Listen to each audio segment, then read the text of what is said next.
In diesem Video geht es um eine weitere Top-Übung, nämlich um Schulterdrücken.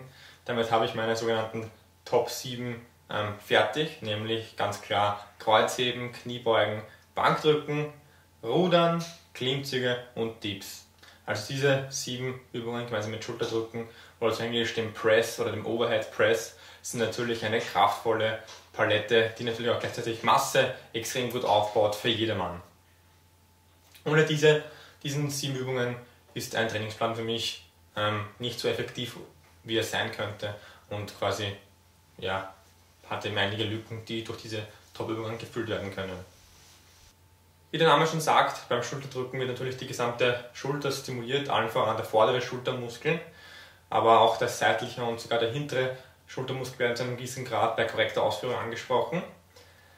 Dann natürlich ganz klar, wie beim Bankdrücken auch, der Trizeps und die Brust wird ebenfalls angesprochen. Bei der Brust natürlich eher der obere Kopf des großen Brustmuskels als der untere.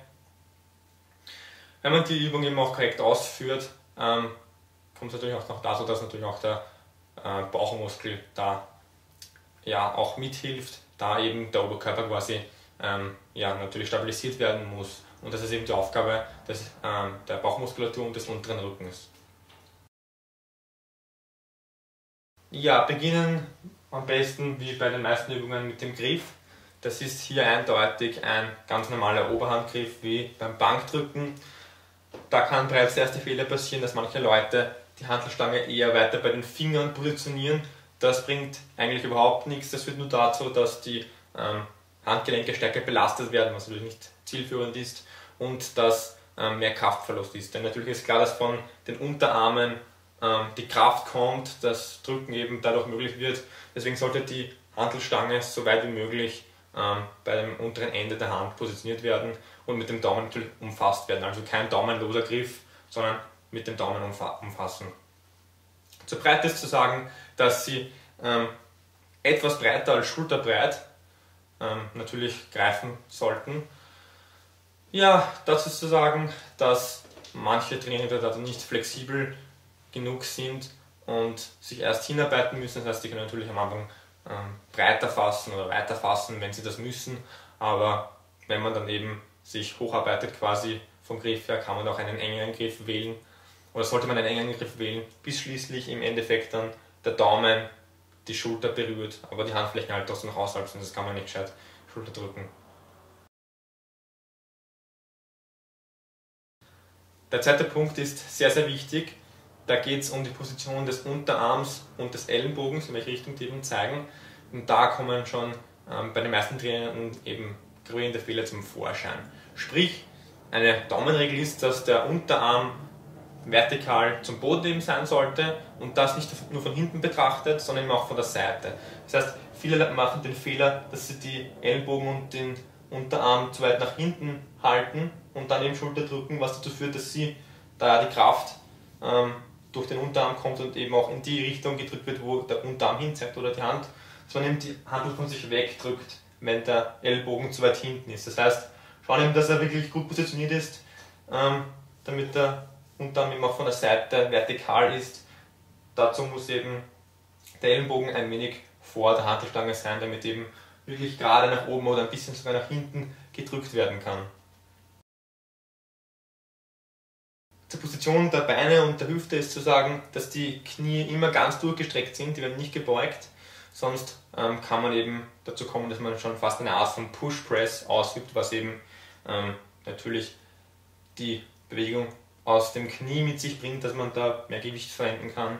Und wir wollen aber hier natürlich nur strenges Schulterdrücken ausüben und deswegen verzichten wir auf Kniebeugen. Das heißt, die einzige Bewegung kommt aus der Hüfte, die kann sich ein wenig nach vorn und nach hinten bewegen, während die Knie aber immer ganz durchgestreckt werden. Beim Schulterdrücken zur Bewegung ist zu sagen, dass im besten Fall natürlich eine gerade Linie, in einer geraden Linie gedrückt oder gepresst wird. Das ist natürlich, wenn man ganz normal in anatomisch korrekter Position ganz normal aufrecht dasteht, nicht möglich, denn dann würde man ja die Hantelstange durch den Kopf durchdrücken müssen. Das heißt, man lehnt sich etwas zurück, bevor man die Wiederholungen macht und drückt dann nach oben. Und sobald die Hantelstange eben über dem Kopf ist, geht man wieder nach vorne. Also man nimmt sich etwas zurück, drückt nach oben und dann wieder nach vorne. Und korrekt ausgeführt ist das nachher eben so der effektivste und effizienteste Weg, Schulterdrücken auszuführen. Da gibt es überhaupt keine Diskussion. Wenn man dann eben die Bewegung initiiert und bis in den Lockout geht, was man eben tun sollte, ist es so, dass die meisten Leute irgendwann aufhören, wenn sie meinen, sie sind ganz oben, obwohl sie noch weitergehen könnten. Denn wenn man ganz oben ist, sollte man noch mit den Schultern nach oben zucken quasi oder die Schultern nach oben ziehen. So werden eben auch der Kapuzenmuskel, der Trapezius hinten und die hintere Schulter ein wenig aktiviert. Das bringt eben mit sich, dass man in die wirkliche Endposition beim Schulterdrücken kommt, in den Lockout. Zur Form kommen wir jetzt, natürlich wie bei den meisten Schwellenübungen, wo auch der Bauch und der Rücken stabil gehalten werden müssen und angespannt werden müssen. Natürlich immer vor den Wiederholungen tief Luft holen und dann versuchen nur zwischen Wiederholungen zu atmen, damit natürlich nicht die Körperspannung ganz flöten geht und damit man eben die Verletzungsgefahr minimiert.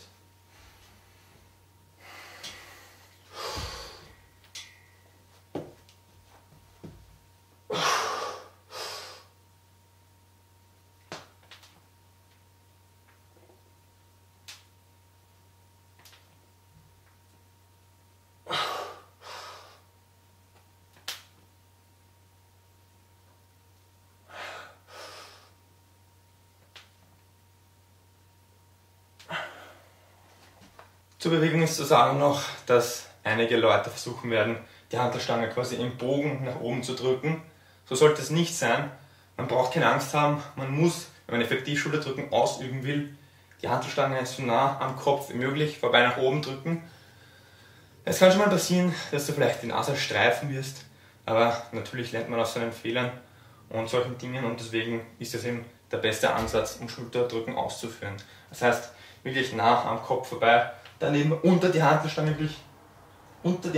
gehen, wenn man eben mit der Hantelstange über den Kopf bereits ist und dann, wenn man nachher wieder die Wiederholung beendet, wieder die Hantel nach unten lässt, natürlich wieder zurückgehen, sonst kann man ja nicht die Hantelstange wieder absenken. Ja? Und mehr ist auch nicht dazu zu sagen, das war schon der ganze Zauber. Ja, danke fürs Zuschauen und bis zum nächsten Mal.